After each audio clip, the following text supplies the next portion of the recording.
ScoMo basically just said, lol, glad I'm not you, right? Hello, I'm Artemis. Welcome to my little corner of the internet. Here I make videos about issues that are relevant to my communities, and oh boy, my local disability community is pretty upset right now after some particular comments that were made, and I just wanted to jump in here and make a video about the gift of disability, because oh my god, we're in Autism Acceptance Month and we're still dealing with this shit. So yeah, let's talk about that. If you're wondering what the heck I'm even going on about, here's some context. Recently, good old ScoMo, the Prime Minister of so-called Australia, made a comment. Look, I'm not going to describe it, let's just play the clip. Hello. I have a 4-year-old autistic son. We are grateful to receive funds through the NDIS, but I've heard many stories of people having their funds cut recently under the current government, including our own. I've been told to give my son the best future I should vote Labor. Can you please tell me what the future of the NDIS looks like under your government? Start with the Prime Minister. Yeah. Well, thank you, Catherine. What's your son's name? Ethan. Ethan, he's 4.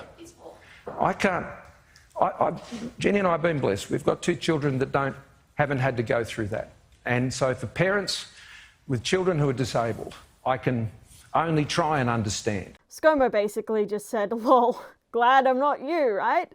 And I don't think that was intended with malice, but it does reveal an underlying attitude about disability, which you should be rather conscious of if you're in any position of power, because you can end up implying awful things like disability being burdensome. And I don't think disability is a burden. Far from it. I believe that disability is a gift to society. And here's why. Before we go any further today, I'd like to tell you about today's sponsor, Order. I'm joking. I'm absolutely joking. I have less than 600 subscribers. You think I'm getting sponsorships? Absolutely not. No, but if I could be sponsored by audiobooks as a concept, my god, what a perfect sponsor for today's video that would be, because look at that. That's an accessibility tool that everyone in the mainstream is thinking about using these days, because it just makes our quality of life so much better. And there are so many other examples of this too.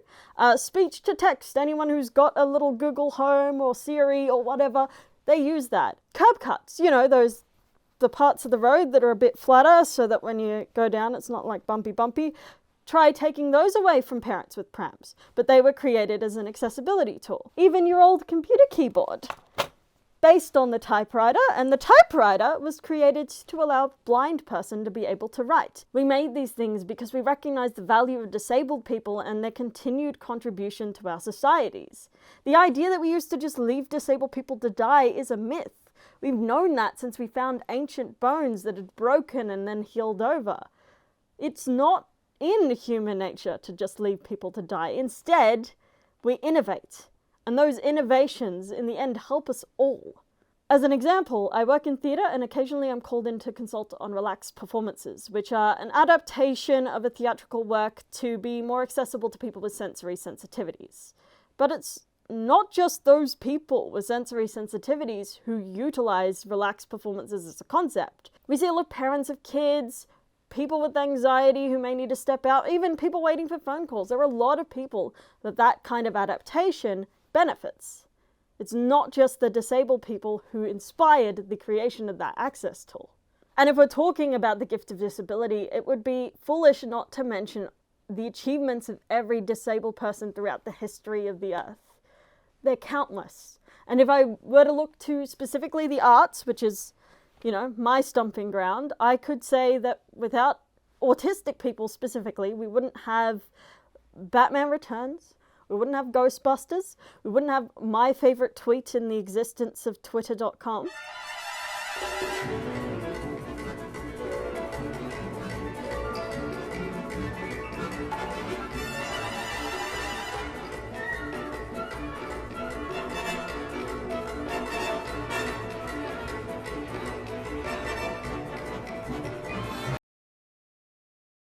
Disability encourages us to think about the world critically and not just accept things as they are, but wonder what they could be.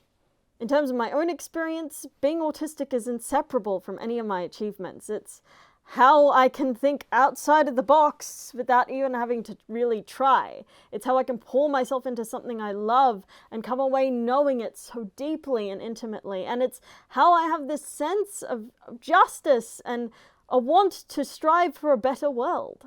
I'm not gonna lie, sometimes it's fucking hard to live with a brain like this. But pity gets us nowhere. Usually it just shuts us out. So we don't need your pity. We need you to value us and see the gift that disability is, and do everything in your power to remove the barriers that stop us from sharing that gift with the world. Thanks for watching this one. I know some of you were probably looking forward to that micro-label video, like that's a clear majority right there, but I had to take a bit more time on it than I'd initially thought. And also I had feelings about this, and also I wanted to get you a video this month, so I hope you'll understand. That video is coming, but in the meantime, hit subscribe so you don't miss it, and do all the other things that tell YouTube you like this video if you liked it. And if you really, really liked it and want to throw money at me, I have a Patreon. Come hang with these cool people, and I'll see you next time. Farewell.